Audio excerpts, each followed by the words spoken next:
Boa noite, pessoal. Hoje, dia 23/8/2024, vamos iniciar nossa aula de número 7. E hoje nós vamos falar um tema bastante importante: admissão de funcionário. E nós vamos aprender um pouco sobre a documentação necessária para fazer o processo de admissão. Aí nós vamos falar dos documentos obrigatórios e dos documentos não obrigatórios, mas que faz parte, do procedimento interno da maioria das empresas. A maioria pedem alguns documentos exatamente para poder escanear ali melhor a vida do colaborador que ela está inserindo ali na instituição ou naquela empresa. Então a empresa ela sempre pede aí o maior número de documento possível para que ela tenha acesso, pelo menos uma parte aí da vida do colaborador. De onde que ele vem, qual a expectativa e para onde ele vai, né? Vamos aguardar só mais alguns minutos. Vamos aguardar mais 2 minutinhos o pessoal entrar e nós já vamos dar início. Boa noite, Eliane. Seja bem-vinda.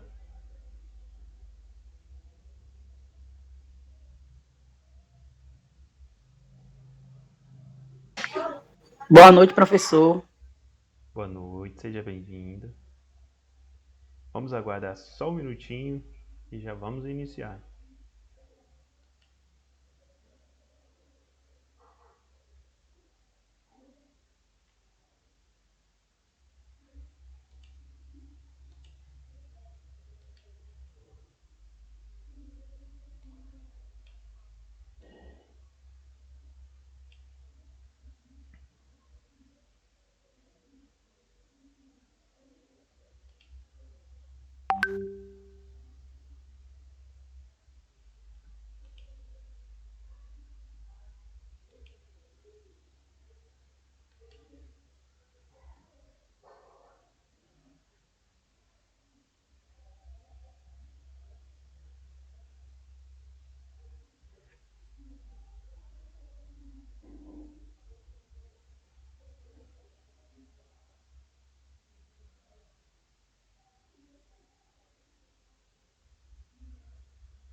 Bom, pessoal, nós falamos do processo de recrutamento, nós falamos do processo de seleção. Então, nós recrutamos o colaborador, nós selecionamos o colaborador e agora nós vamos encaminhá-lo para a admissão. Então, agora, já que ele passou pelo processo de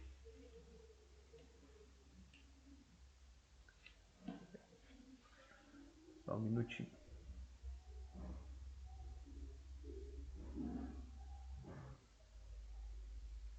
Estão me ouvindo bem? Conseguem me ouvir?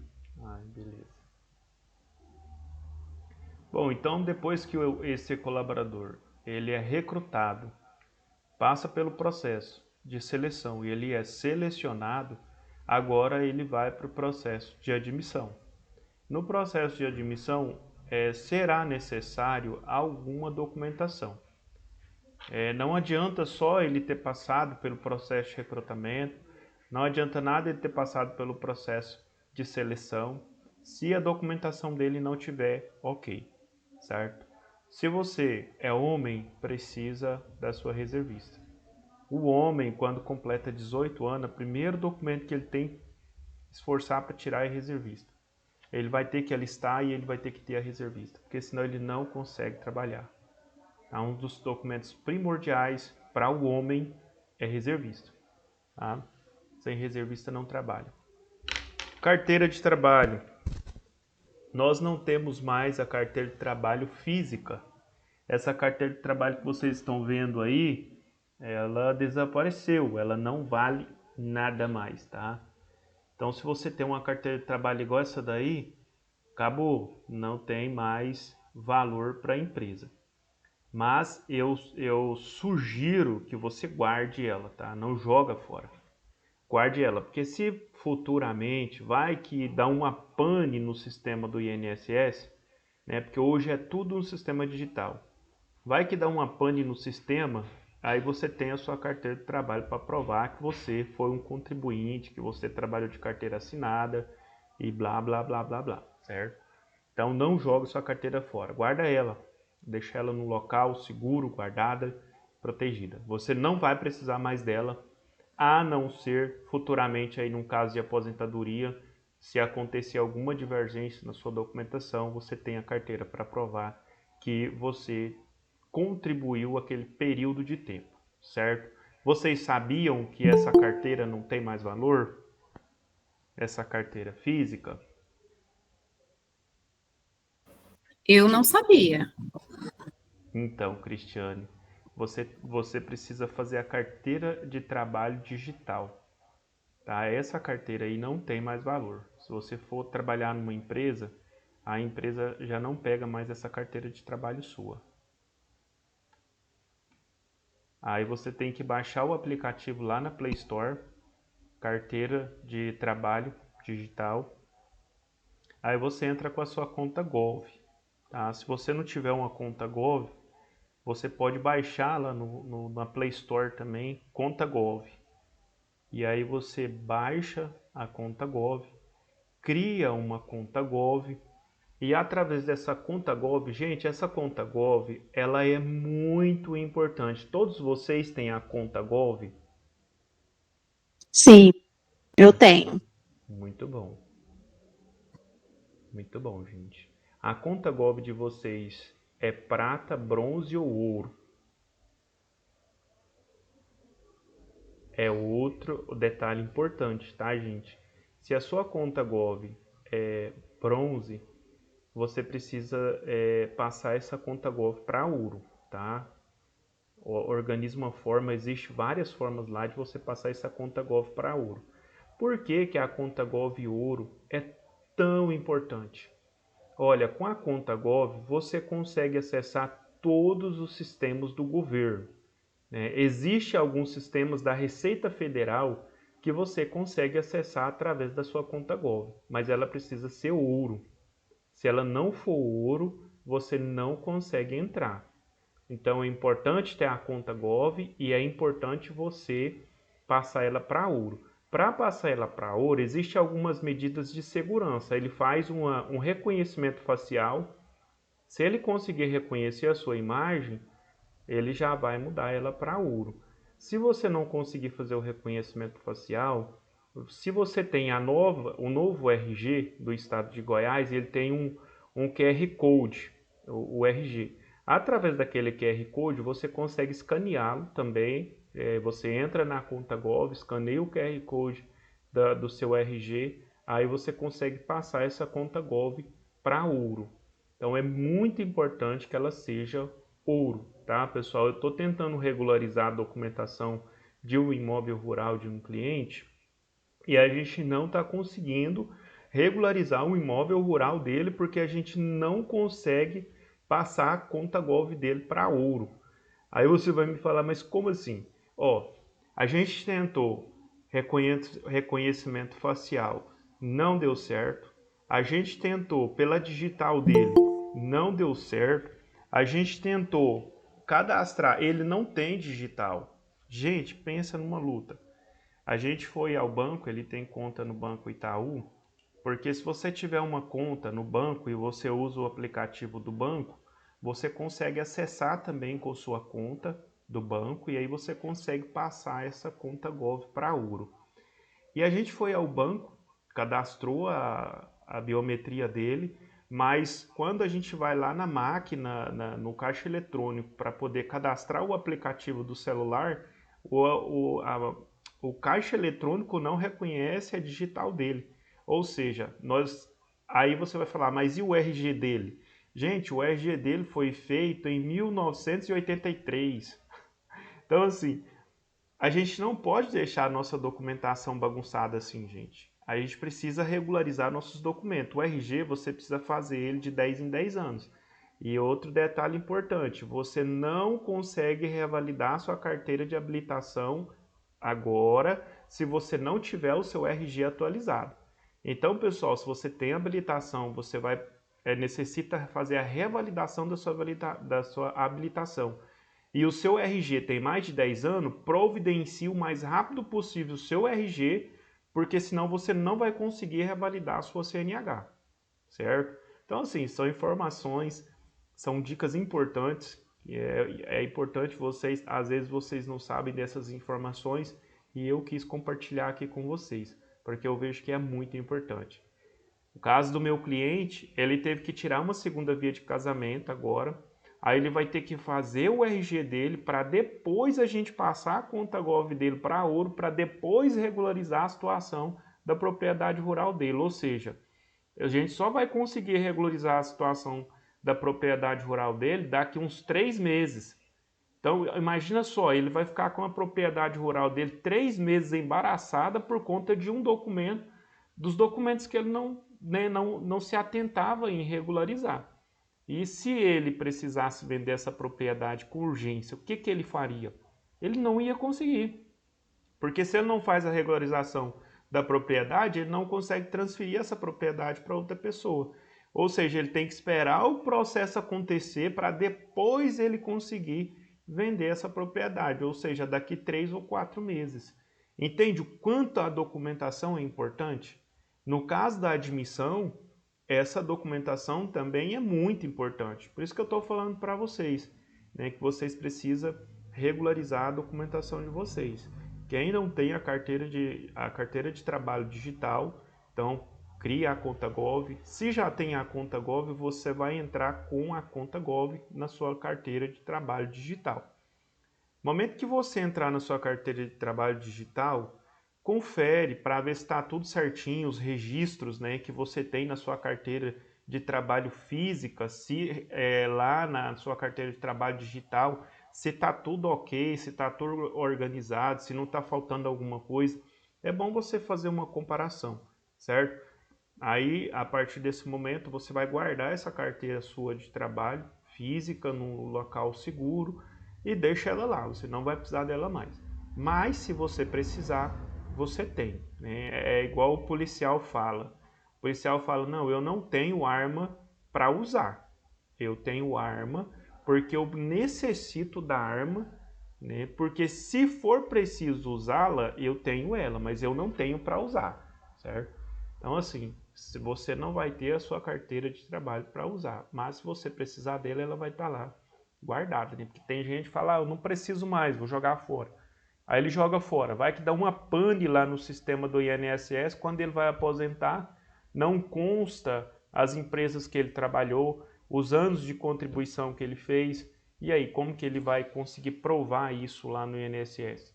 Né? Principalmente se você tem sua carteira de trabalho aí assinada há tempos aí mais antigos, né? Nos anos 95, 98, eu creio que não, todo mundo aqui é jovem, né? Acho que o mais velho aqui é eu mesmo. Mas se você tem, é importante guardar. Alguma dúvida, alguma pergunta?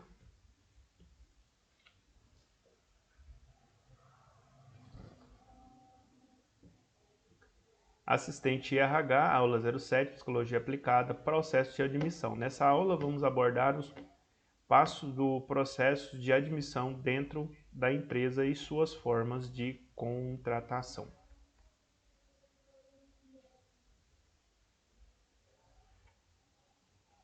No início do processo. Para ser possível a admissão do empregado, é indispensável a apresentação do departamento pessoal à documentação obrigatória, conforme normas do Ministério do Trabalho.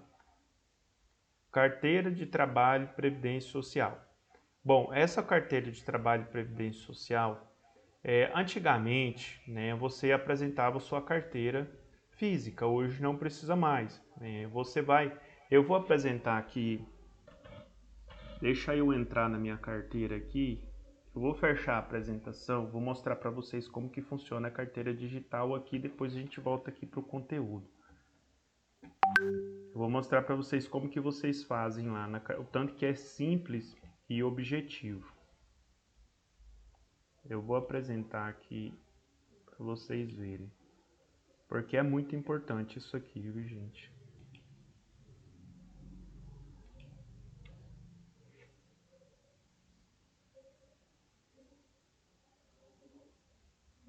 Vou entrar aqui na minha carteira, depois que eu entrar eu vou compartilhar aqui para vocês verem.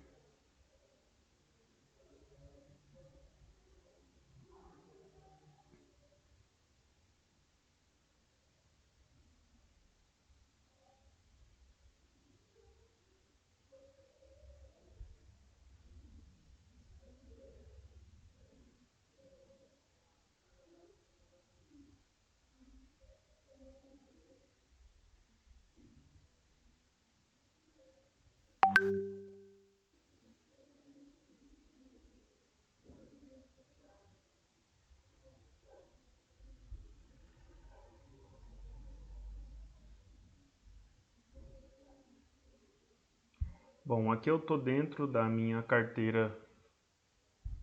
Eu estou dentro da minha carteira de trabalho. Então, a carteira de trabalho digital é isso aqui, né? Toda vez que vocês abrirem a sua carteira de trabalho digital, vai aparecer dessa forma. Se você quiser dar entrada no seu seguro-desemprego, você não precisa ir mais ao Cine. Antigamente a gente tinha que ir até o Cine para dar entrada na carteira, para dar entrada no seguro-desemprego e tal, e era aquela burocracia. Hoje não. Você pega a documentação na empresa, a empresa vai te encaminhar, ela vai te dar um pedido para você entrar, solicitar o seguro-desemprego. Aqui, ó, nesses 3 pontinhos do lado de baixo, do lado direito embaixo, tem 3 pontinhos. Aqui a gente tem, ó, benefícios, né? Pode observar que na segunda opção aparece benefícios. Aqui em benefícios tem abono salarial. Aí o segundo aqui, terceiro, né? Vai ter o seguro-desemprego. Aqui em seguro-desemprego você pode solicitar o seguro-desemprego, como vocês podem ver. Consultar ou solicitar. No momento que você vai solicitar, ele vai te pedir uma chave.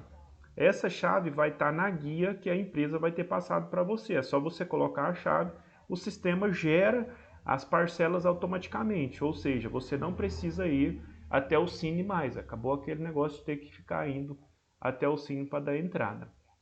Contrato de trabalho. Quando você vai encaminhar, né, a empresa, quando você vai para a empresa para ser contratada, ela vai te pedir uma cópia da sua carteira de trabalho. Então aqui a gente vem, ó, enviar carteira de trabalho. Pode observar que está aqui do lado superior, do lado direito. Aparece uma setinha azul e está dizendo o seguinte: enviar a carteira. Pessoal, minha internet vai cair, viu? Acabou a energia aqui. Nem sei se deu tempo de falar para vocês. Voltou. Vamos ver se não vai cair.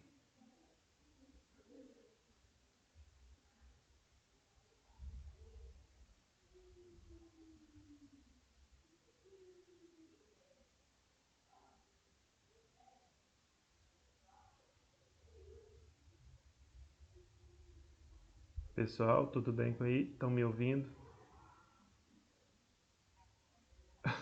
A minha energia caiu aqui, tá restabelecendo novamente, tá, gente? Por isso que parou, a energia deu uma queda e voltou rapidão. Só um minutinho que eu já tô restabelecendo a conexão aqui.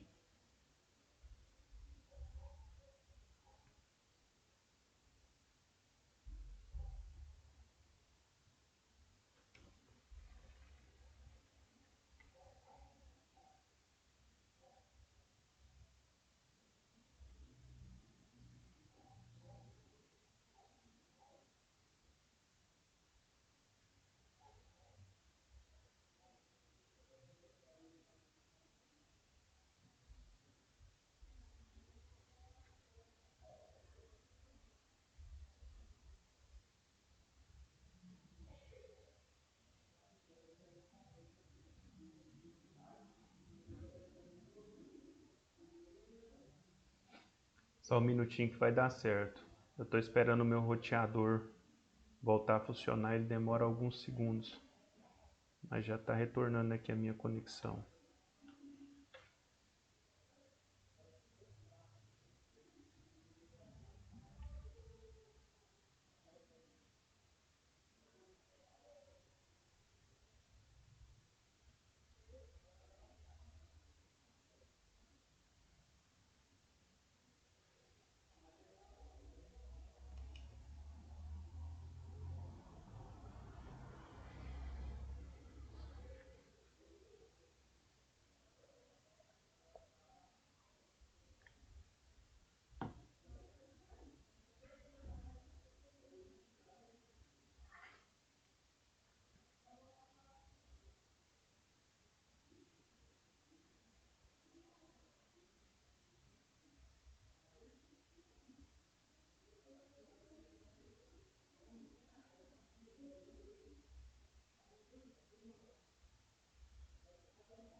Só um minutinho, pessoal.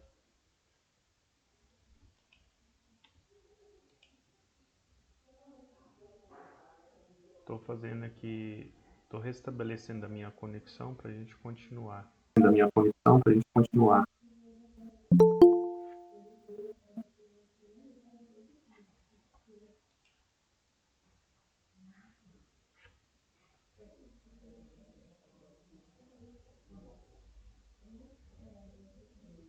Bom, consegui voltar aqui.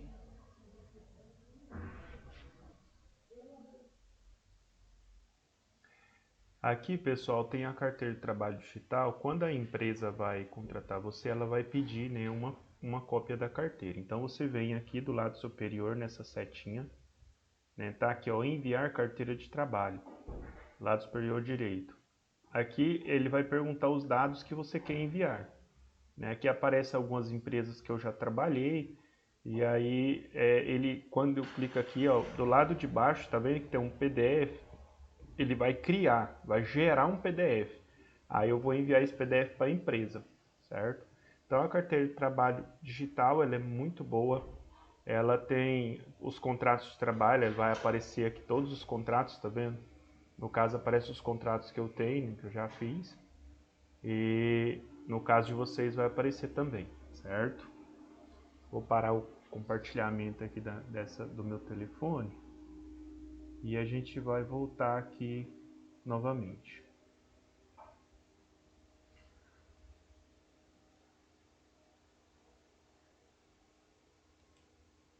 Eu estava falando aqui e vocês não estavam me ouvindo, né, pessoal? Eu vi que meu microfone aqui estava Não desligado. mesmo. Meu microfone estava desligado. Aham. Eu vou compartilhar aqui novamente. Desculpa, gente.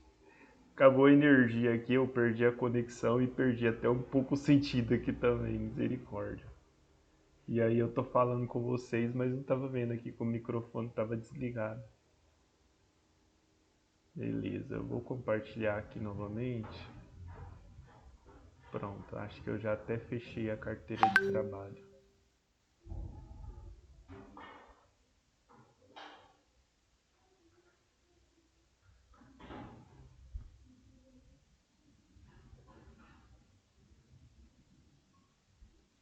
Tá vendo, pessoal? Aqui, ó, na parte superior direita, enviar carteira de trabalho. Então, quando você for trabalhar em qualquer empresa, eles vão pedir você para encaminhar. Então, você clica nessa setinha azul. Do lado de baixo, lado inferior, do lado de baixo direito, tem PDF. No caso aqui, se você quiser gerar um PDF, você já gera um PDF e encaminha para a empresa que vai fazer aí a admissão, no caso onde você vai trabalhar. Do lado esquerdo, nós temos aqui contrato de trabalho. Aqui aparecem todos os contratos, né, de trabalho que foi as empresas que você já trabalhou, certo? Bom, basicamente é isso. Eu vou fechar aqui minha carteira, a gente vai voltar aqui para o compartilhamento dos slides.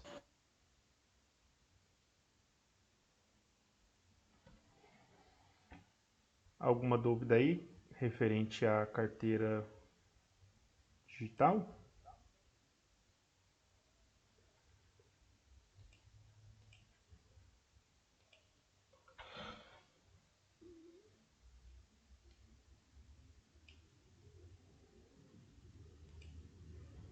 Bom, então início de processo aqui de admissão, né, vamos falar aqui quais os documentos necessários que precisa então para poder o candidato agora ser contratado. Então nós temos a carteira de trabalho em Previdência Social, atestado médico admissional expedido pelo médico do trabalho, seja no local, algumas empresas têm um médico que faz esse trabalho no local. Né? Outras empresas, ela te encaminha para um médico, né, que faz esse trabalho, que te dá esse atestado de médico, esse atestado ocupacional que a gente fala. Ele vai avaliar como que está a sua saúde, né, para ver se você tem condição de trabalhar. E aí ele atesta que você está bem de saúde e que você pode ali estar entrando na empresa. no mínimo uma foto 3x4, que será anexada à sua ficha de registro, comprovante de residência para fins de recebimento de vale transporte, CPF, né, que é o cadastro de pessoa física, cartão ou número do PIS, certidão de nascimento dos filhos menores de 14 anos, cartão de vacinação dos menores de 7 anos e atestado de matrícula e frequência escolar semestral dos menores de 7 anos para fins de recebimento de salário família. É de suma importância que, além dos documentos obrigatórios, sejam solicitados outros documentos ao empregado.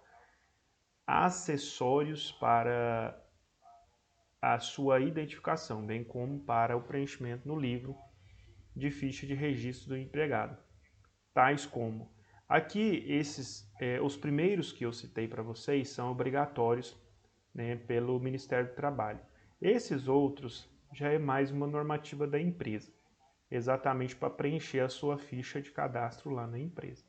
E aí vem o certificado de reservista para homens maiores de 18 anos.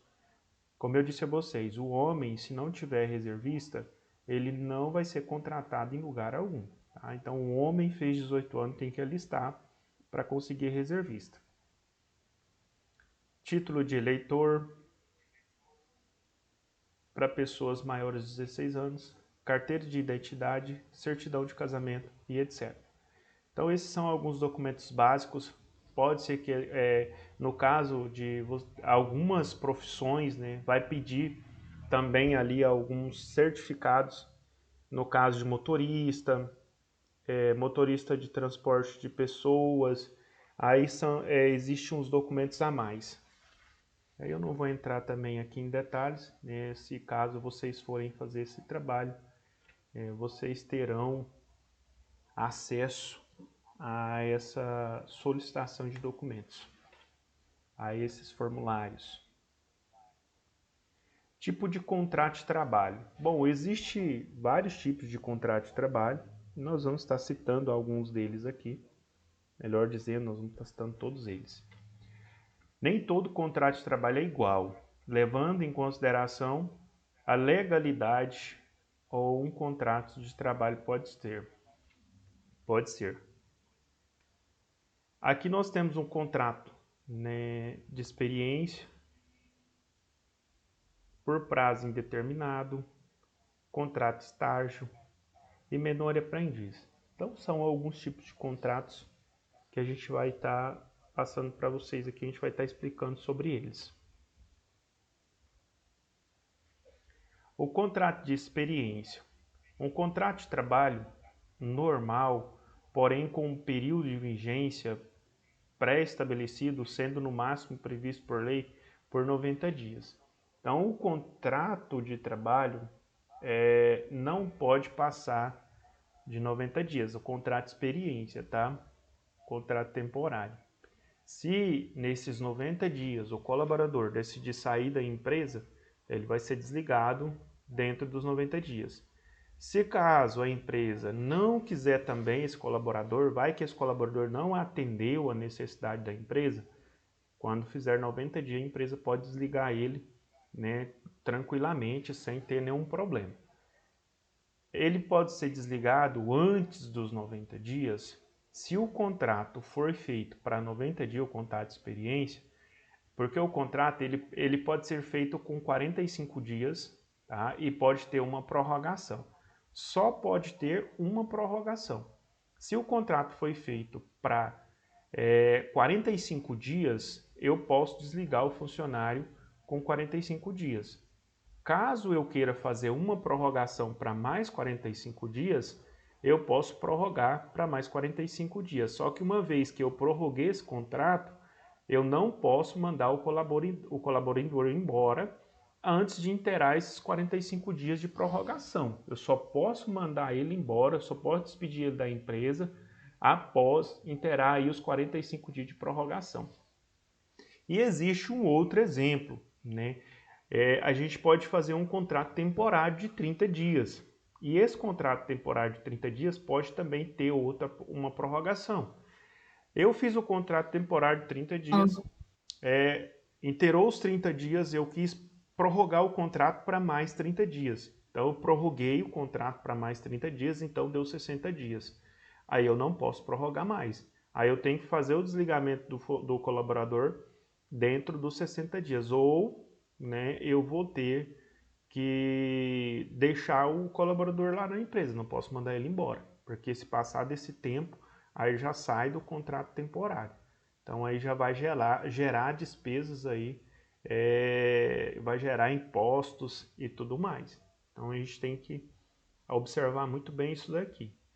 Contrato de experiência não são 3 meses. Tem muitas pessoas que falam que o contrato de experiência são 3 meses. Não é.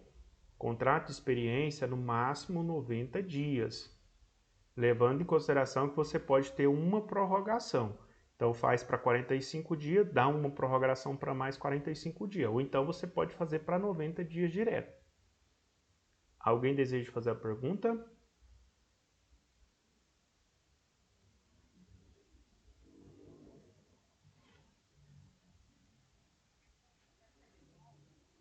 Oi? Ah, minha conexão aqui, a minha conexão caiu. Aí no meu telefone eu uso a 3G e no meu computador eu uso o Wi-Fi. E eu estou observando aqui que o meu Wi-Fi caiu. Provavelmente deve ter acabado a energia em outra parte da cidade, até porque a Flávia voltou. Caiu energia por aí também, Flávia?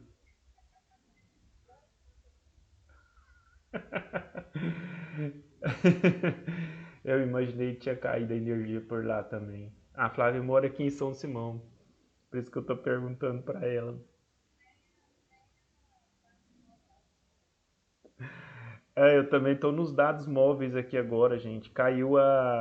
O meu Wi-Fi não está funcionando, porque provavelmente aonde caiu a energia é onde fica a torre lá. E aí cai a energia para mim aqui. Vou ligar meus dados móveis aqui. Eu vou ligar o roteador do meu telefone para me conectar aqui o meu computador. Aí eu consigo restabelecer a conexão através da minha rede. E aí a gente continua aqui. A gente não vai parar por causa disso não. Só um minutinho que a gente já vai reconectar novamente e vamos concluir a nossa aula.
Consegui restabelecer aqui minha conexão.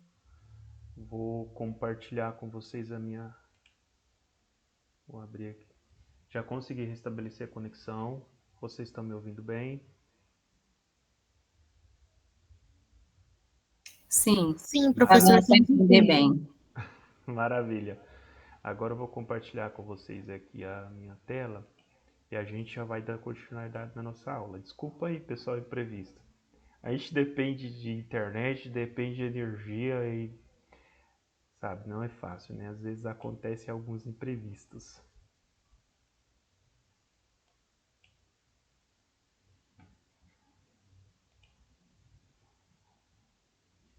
Pronto. Contrato de experiência.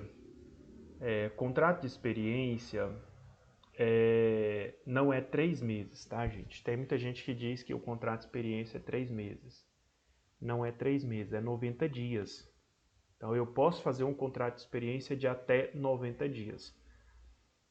Lembrando que se eu fizer um contrato de experiência de 60 dias, eu posso prorrogar mais 30. E se eu fizer um contrato de experiência de 30 dias, eu posso prorrogar para 60, para mais 30 dias. Ou então eu posso prorrogar mais 40 dias, que daria os 90 dias. Lembrando que só pode haver uma prorrogação e também só pode ser no máximo 90 dias. Não pode ultrapassar 90 dias, certo? Dentro do prazo de 90 dias eu tenho que decidir se eu quero continuar na empresa e a empresa tem que decidir se quer continuar comigo. Então, no tempo de 90 dias existe ali um feedback entre empresa e colaborador para chegar num consenso para saber, né, se o colaborador quer ficar na empresa ou não.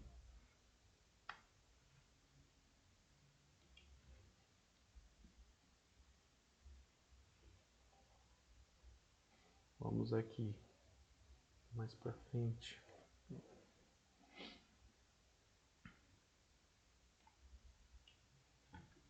No primeiro exemplo, atingimos o máximo de vigência do contrato de experiência, 90 dias, né, com uma prorrogação. Ou seja, nós fizemos o contrato 45 dias, fizemos mais uma prorrogação de 45 dias, atingimos o 90. Então, tempo limite, 90 dias. No segundo exemplo, não atingimos o máximo de vigência do contrato de experiência, mas é permitido somente a prorrogação no máximo, prazo máximo, neste caso é de 60 dias.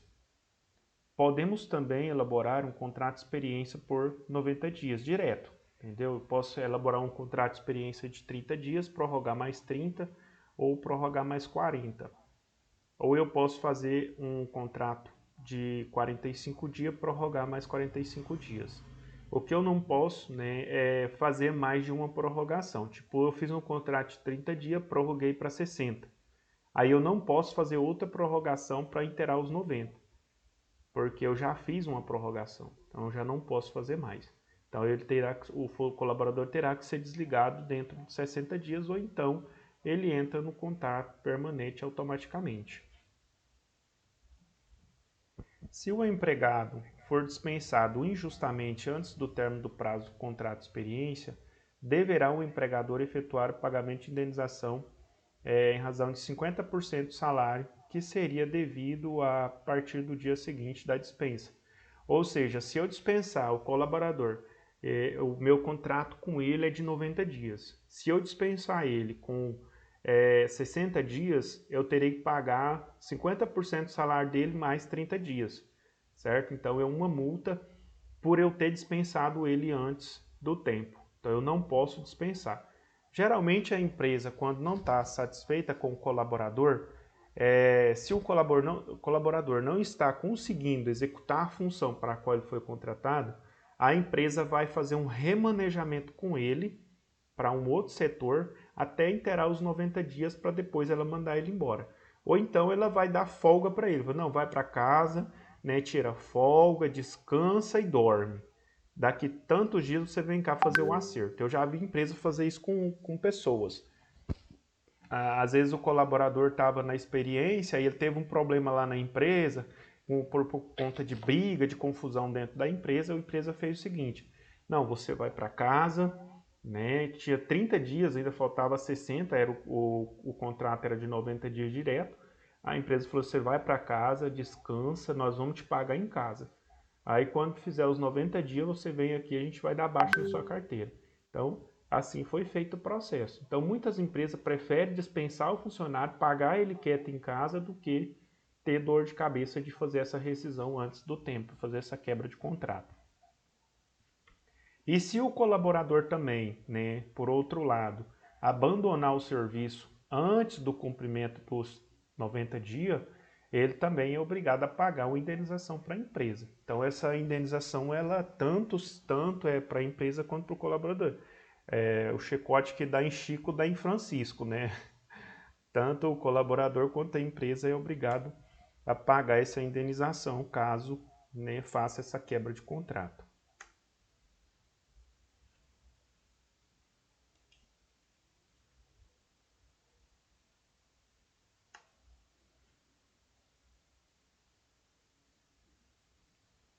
Contrato por prazo indeterminado. É um contrato normal em que não existe período de vigência pré-estabelecido.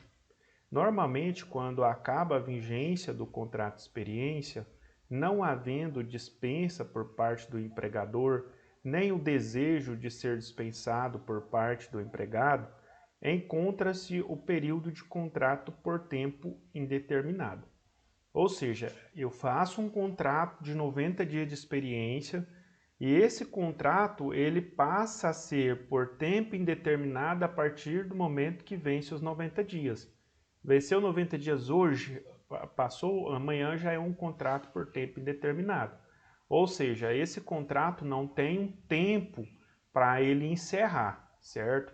Ele vai encerrar daqui um mês, 2, 3, 1 ano, 2 anos, 3, 30 anos, né? Aí vai depender do relacionamento do colaborador com a empresa.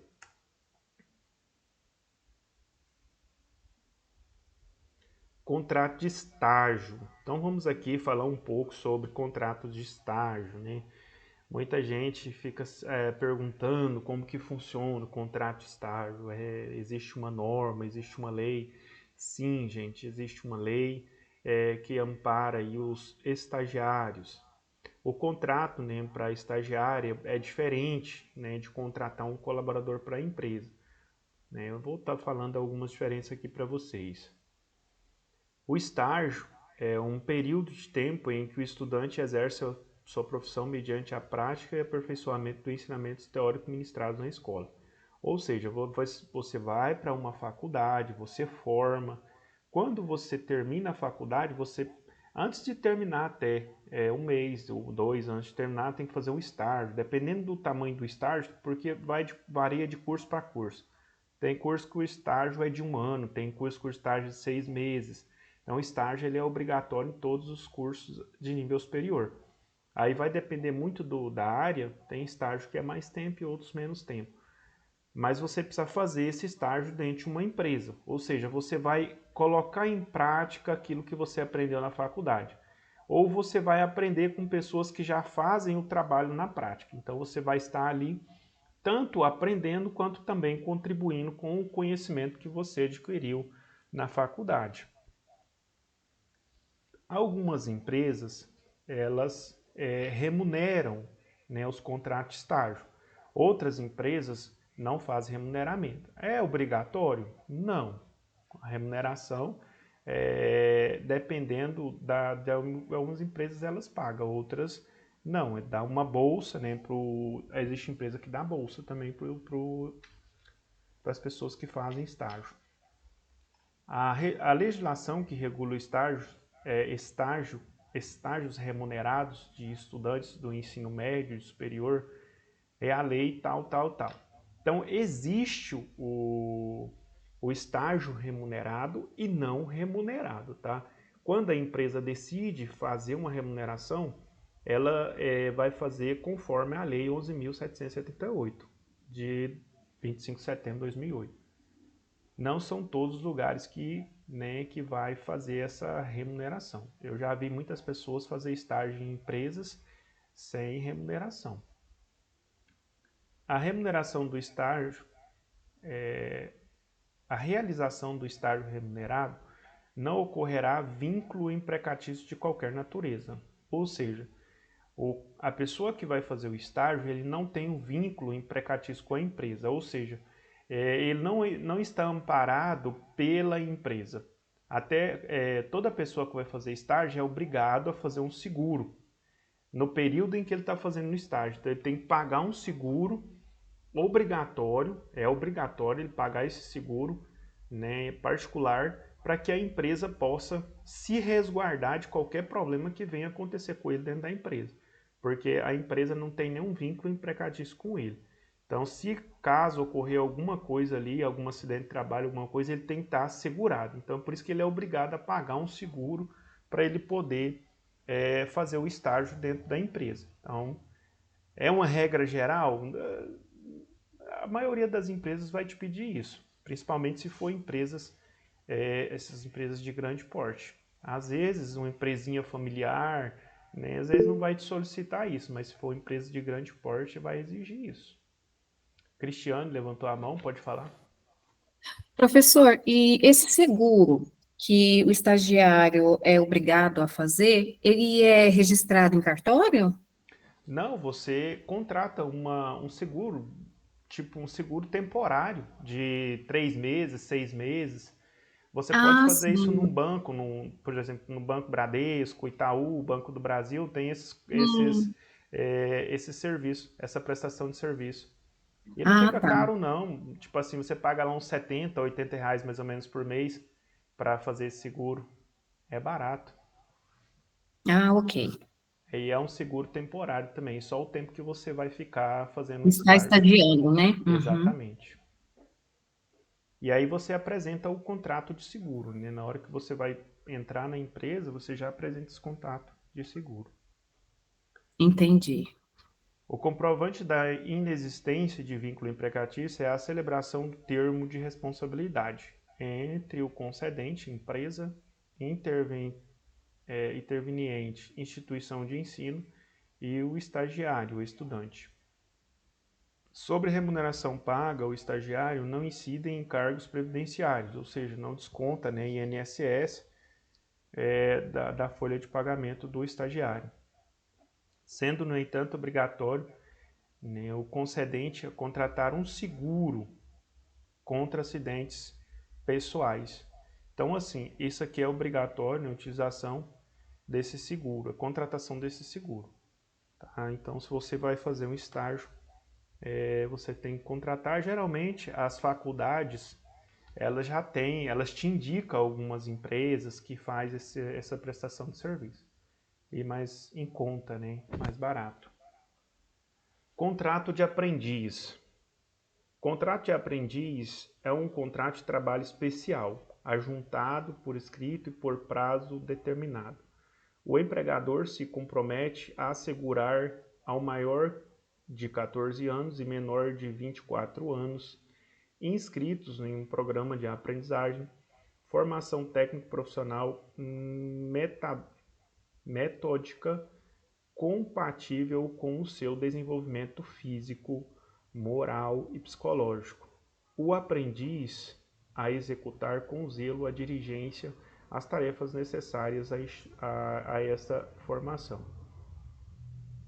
O contratante de aprendizagem não poderá ser estipulado por o contrato de aprendizagem não poderá ser estipulado por mais de 2 anos. Ou seja, o menor aprendiz ele será contratado e o contrato dele tem validade só por 2 anos.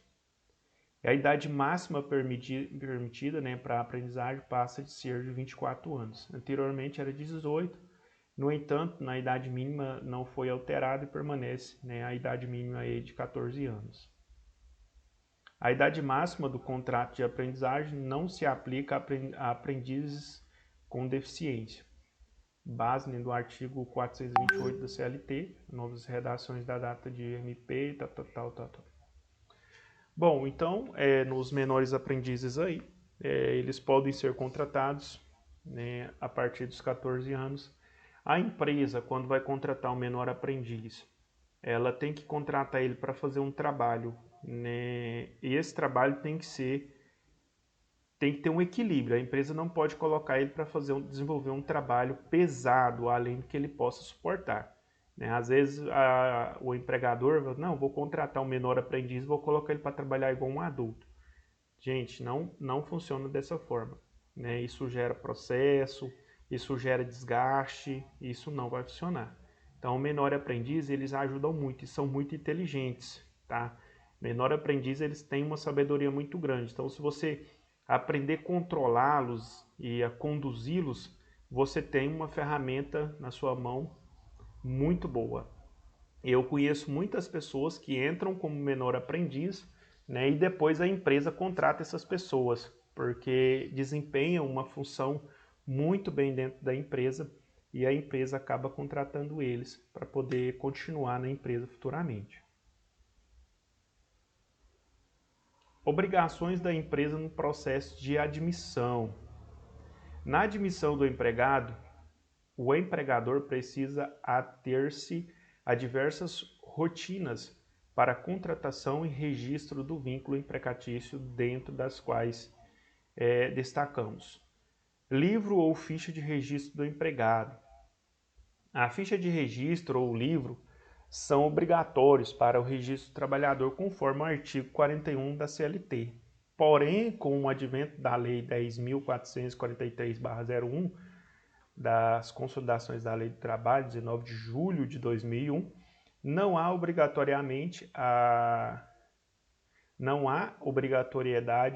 de autenticar as fichas de registro, inclusive as fichas em continuação. Porém, de vez em quando, o Ministério do Trabalho faz uma varredura na empresa. Então, de vez em quando, o Ministério do Trabalho vai até a empresa fazer uma auditoria para ver como que está, os trabalhadores, como que está a saúde dos trabalhadores, principalmente se existe denúncia. Às vezes, alguns colaboradores sentem-se injustiçados ou escravizados por uma determinada empresa, e aí eles reclamam no Ministério do Trabalho. E aí o Ministério do Trabalho faz auditoria na empresa. E quando eles chegam lá, eles pedem a ficha desses colaboradores. E aí tem que ter as fichas todas muito bem organizadas. Então, assim, por mais que não é uma lei, mas a empresa precisa ter essa ficha de cadastro muito bem organizada. Para efetuar o registro do empregado, em observância às exigências legais relativas ao contrato de trabalho, as empresas podem adotar um sistema informatizado que garanta a segurança, inviolabilidade, a manutenção e conservação das informações, conforme estipulado na portaria 3.626/91. Então, hoje as empresas, a maioria das empresas, elas estão migrando para o sistema digital. E existe uma portaria que dá amparo legal para que as empresas possam fazer isso. É mais fácil você lidar com a documentação dos colaboradores, se você tem isso no sistema. Imagina uma empresa que tem lá 30 mil funcionários. Imagina se ela fosse ter uma ficha ali física de cada colaborador. Então, ele teria que ter um arquivo enorme só para guardar as fichas dos colaboradores. E o risco de perder? Então, assim, nesses casos, o sistema, as plataformas digitais, elas nos ajudam muito, porque a gente elimina um tanto de papel, um tanto de dor de cabeça, e a gente tem a segurança a segurança digital ela é maior do que a segurança dos arquivos físicos. Tanto o livro como a ficha têm a finalidade de identificar o empregado, inclusive com foto, constando ainda a data de admissão, função, salário, forma de pagamento, etc. Portanto, normalmente usa-se o livro quando o número de empregado é reduzido e a empresa não possui meio eletrônico para informatizado.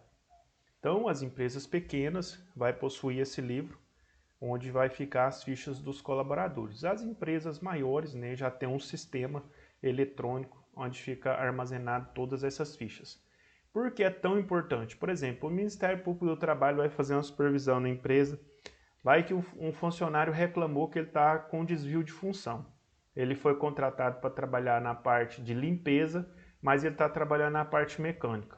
Ou seja, está tendo ali um desvio de função, só que ele deveria ganhar quase o dobro trabalhando de mecânico, e ele está ganhando o mesmo salário que ele ganhava como ali o zelador, ou a pessoa que fazia a parte de limpeza.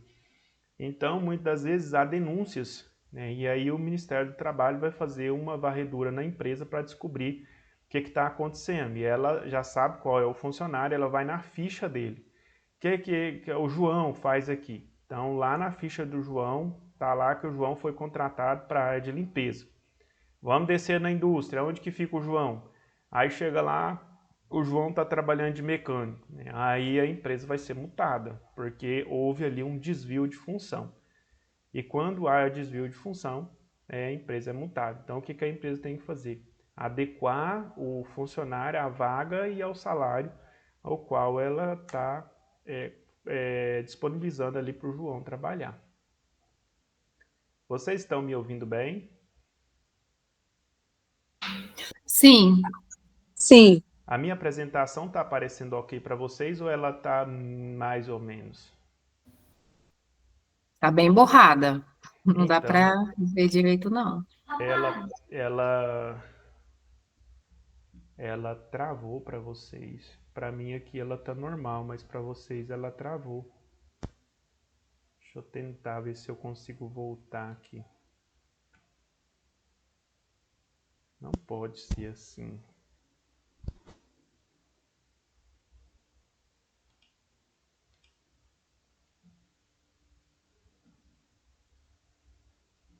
Aí o que acontece? Eu estou fazendo a apresentação para vocês tudo nos dados móveis.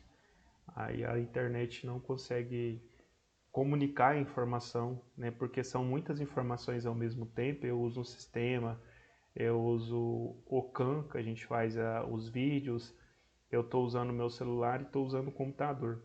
Então são muitas ferramentas ligadas ao mesmo tempo e a internet às vezes não suporta.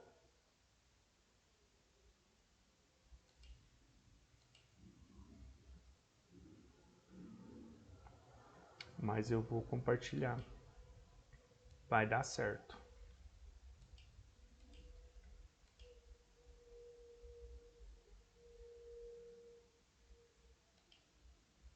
Tem que dar certo. Agora apareceu.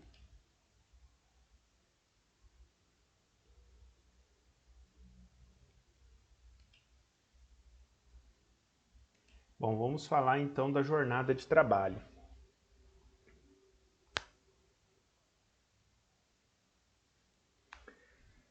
Artigo 7 da Constituição, inciso 23. Determina que a jornada máxima normal de trabalho seja de 44 horas semanais e 8 horas diárias, totalizando 220 horas mensais. Então, isso aqui é hoje a lei vigente no Brasil, né? Nós não podemos ultrapassar as 44 horas semanais. Então, é essa quantidade de hora. E se você estiver trabalhando mais que isso, né, é hora extra, 50% ou 100%. Sendo que essas horas extras também, né, tem um limite, a empresa também precisa fazer ali o pagamento dessas horas ou então precisa te dar folga, né, para poder compensar essas horas de trabalhos extras e não pode passar de 9 horas também. Tá? Então são 44 horas, sendo 8 horas por dia. Então você tem 8 horas e não pode passar. Tem empresas que vai até 9,45 mais ou menos. E aí a empresa fala, não, agora você tem que ir embora. Né? E às vezes se o trabalhador não tiver condição de ir embora, existe trabalhadores que trabalham na manutenção e aí a máquina quebra quase na hora dele ir embora. Então ele não pode ir embora. Então o que ele tem que fazer? Ele passa o cartão ponto dele lá para registrar o horário dele de saída e continua trabalhando para poder ali consertar aquela máquina. Depois, né, a empresa vai dar um dia de folga para ele. Certo isso? Não. Totalmente errado, totalmente fora da lei, mas muitas empresas fazem isso. Aí há um acordo entre o colaborador e a empresa. Só que é um acordo, não é um acordo constitucional. Tá? É um acordo de camaradagem mesmo, digamos assim. Neste mesmo dispositivo, a Constituição admite que a compensação ou a redução de jornadas mediante o acordo convenção coletiva de trabalho. Fica estabelecido que a jornada máxima em turnos ininterruptos de revezamento deve ser de 6 horas. E havendo jornada extraordinária, esta deve ser remunerada minimamente com 50% de acréscimo. Fica definido também o direito do trabalhador ao descanso semanal remunerado, referente aos domingos e feriados.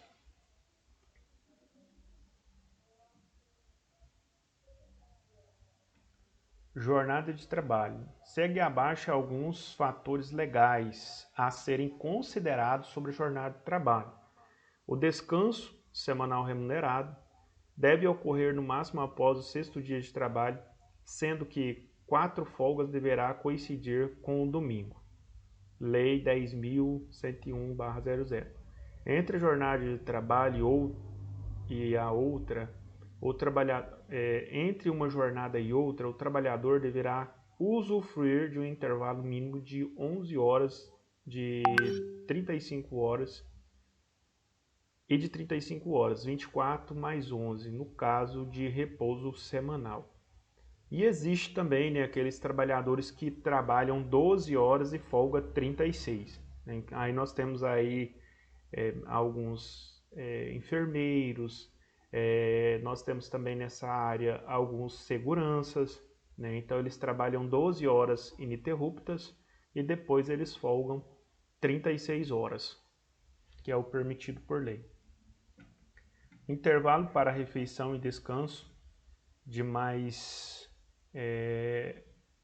horas só é admitido mediante autorização do Ministério do Trabalho no local, atendidos ao pressuposto, né, da portaria MTB 3116/89. Geralmente o intervalo de refeição é de 1 hora.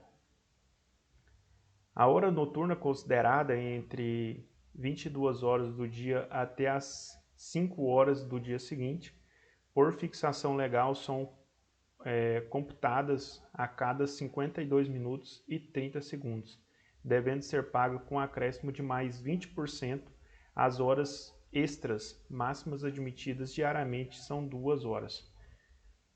Após essas 22 horas, o trabalhador ele ganha o adicional noturno, né, porque ele está trabalhando fora do seu horário, então ele tem o direito de receber um pouco mais pelo adicional noturno. A gente costuma falar adicional noturno.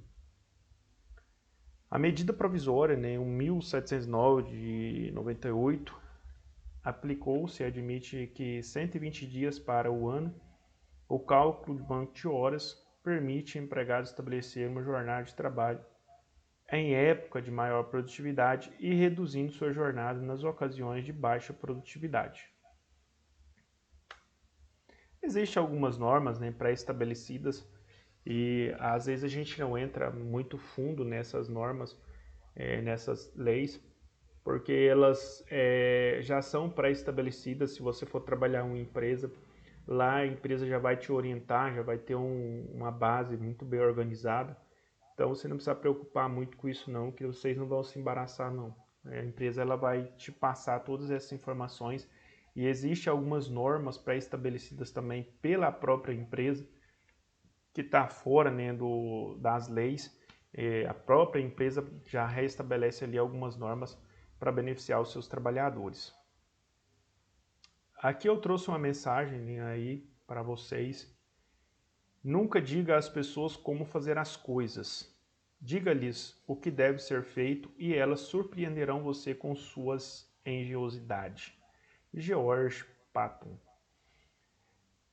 É muito importante, eu gostei muito dessa frase, né? Às vezes, quando a gente vai pedir às pessoas para fazer alguma coisa para a gente quer falar para a pessoa como ela deve fazer, né? Como se só eu soubesse fazer. Então, assim, já observaram isso? Alguém vai cozinhar para você, a pessoa é mãe de família, mãe de 3 filhos, cuidou do marido de 3 filhos, aí ela vai cozinhar na sua casa e você fala para ela: olha, eu quero que você faz assim, assim, assim, assim. Você ensinando a pessoa a cozinhar, e ela já é cozinheira, né? E você ensinando ela a cozinhar. Ao invés de você ensinar ela, você fala: olha, eu preciso que o almoço esteja pronto às 11. Aqui tem carne, tem verdura, tem fruta, faz conforme, né, você desejar fazer. E vai embora. Quando você voltar, você será surpreendido, porque ninguém cozinha igual, ninguém faz as coisas iguais. Pode ser que alguém faça melhor do que eu, né? Então, eu posso me surpreender com essa pessoa, com a forma que ela conduziu aquela atividade. Então, é sempre muito bom, né? Ao invés da gente querer falar para a pessoa fazer daquela forma, fala para ela que ela precisa fazer e deixa ela fazer que vai dar tudo certo. A não ser que seja dirigir um avião, né? Aí você vai ter que orientar ela muito bem orientado, porque senão ela vai derrubar o avião. Mas caso contrário, se ela já sabe fazer, deixa ela fazer da forma dela que vai dar tudo certo e de repente vai fazer até com mais qualidade do que eu faço. Alguma dúvida?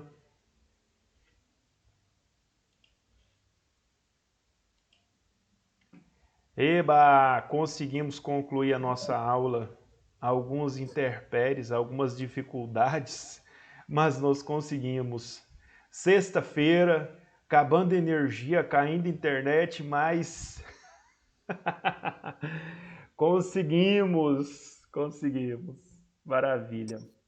No final, tudo deu certo. No final, tudo deu certo. Se não deu certo, é porque ainda não é o final. Aprendemos, né, Flávia? Isso mesmo. Com certeza. Alguma dúvida, pessoal? Acredito eu que a Não, atividade tô já está tranquilo. disponível lá para vocês. Tranquilo. Pessoal, muito obrigado pela participação de vocês. Muito obrigado aí pela compreensão. Desejo a vocês aí que tenham um excelente final de semana. Na segunda-feira a gente retorna novamente. Não esqueça de assinar a lista de frequência, né? Ali quando for pelas 21h30, 21h40, vocês já vão lá e assinam a frequência novamente. Muito obrigado, façam a atividade, bom descanso para vocês, até segunda-feira. Um forte abraço, fiquem com Deus. Obrigado. Bom final de semana para todos. Obrigada para vocês também. Bom final de semana, professor.